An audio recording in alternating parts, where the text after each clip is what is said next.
Hello, my name is Adam Gerhardt. I am a senior air safety investigator with the National Transportation Safety Board, the NTSB. I am based out of the Eastern region. I am the investigator in charge for this aviation accident. I am assisted by the Federal Aviation Administration and Textron Aviation at this point, who have joined our investigation. I wanted to get into the initial preliminary factual information that we've learned at this time. The aircraft was November 611 Victor Golf, which is a Cessna Citation 560. That is a turbine twin-engine aircraft.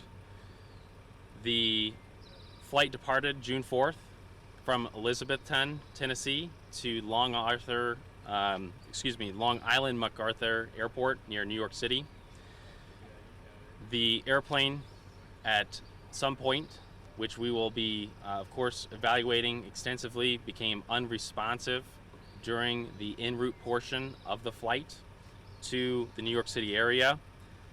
The airplane was subsequently intercepted by fighter jets based in the Andrews Air Force Base area.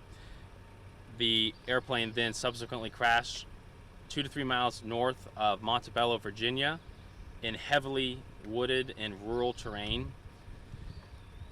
The accident site will take us extensive time to get to, and the wreckage is highly fragmented, and that is while we're here. I want to stress that we are in that preliminary fact-finding stage, and so at this portion of the investigation, the most important aspect of why we're here is to look at the perishable evidence.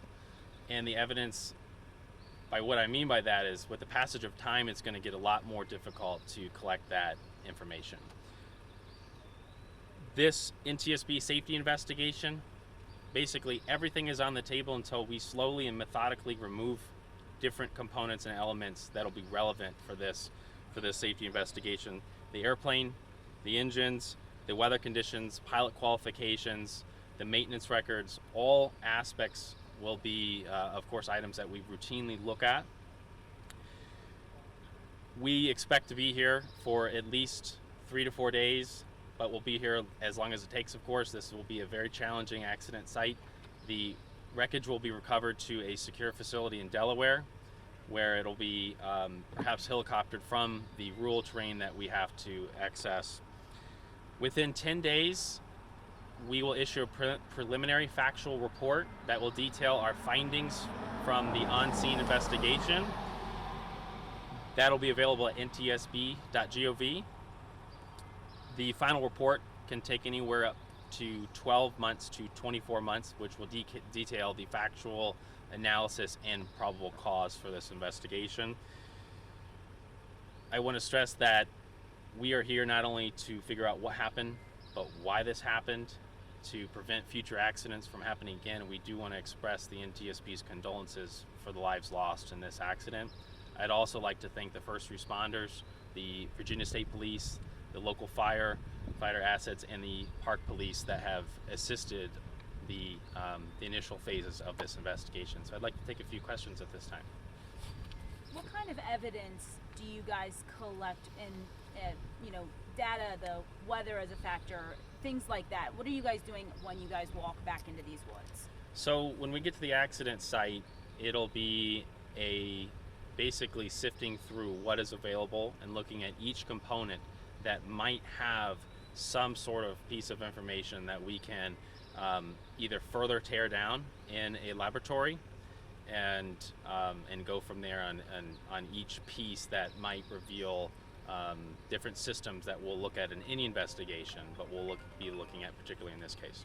And will you be removing some of that evidence as well from the site? Yes, so the wreckage will be recovered and moved to Delaware, where we'll continue those investigative activities in a better place to examine that wreckage.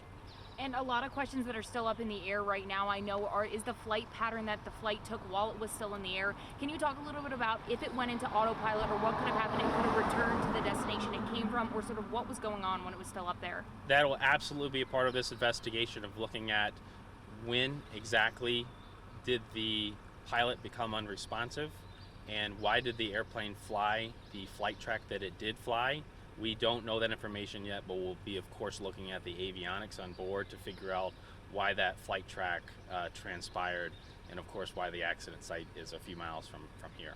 And I do want to also comment that this airplane was not required to have a black box or a cockpit voice recorder or flight data recorder, but we'll be looking at whether or not that equipment may have been installed. So right now it's still to be determined if that equipment was on board, and of course that'll be, it's possible it was not on board, but there are other avionics equipment that might have survived that would have, we call non-volatile memory, that will have data that we can perhaps pull off that will assist our investigation. And I know you haven't been to the site yet. Is there any information you can share about what it looks like or what is going on there right now? The wreckage is highly fragmented and in very, very rural and mountainous terrain, and it'll be a very challenging accident site. You talked about how you're getting support from FAA and state police and a lot of different departments. Can you talk about, what does NTSB do versus what is the FAA doing versus what is state doing? Yes, so the NTSB is in charge of the safety investigation, and we investigate every civil aviation accident in the United States. The FAA is always a party to the NTSB safety investigation, and so we use a party member process where Textron is the airplane manufacturer, and they have also joined, in addition to our counterparts in Canada, with the engines being Pratt & Whitney Canada, that they will also be technical advisors to our investigation. So it's a group process to establish the facts and have those technical assets there for our safety investigation. How difficult does this terrain make investigators' jobs with it being mountainous and very rural? This terrain will make it very challenging, and it's something that we have to encounter throughout the variety of investigations that we do, but it certainly will make it more challenging. Okay, thank you for your time. Thank you.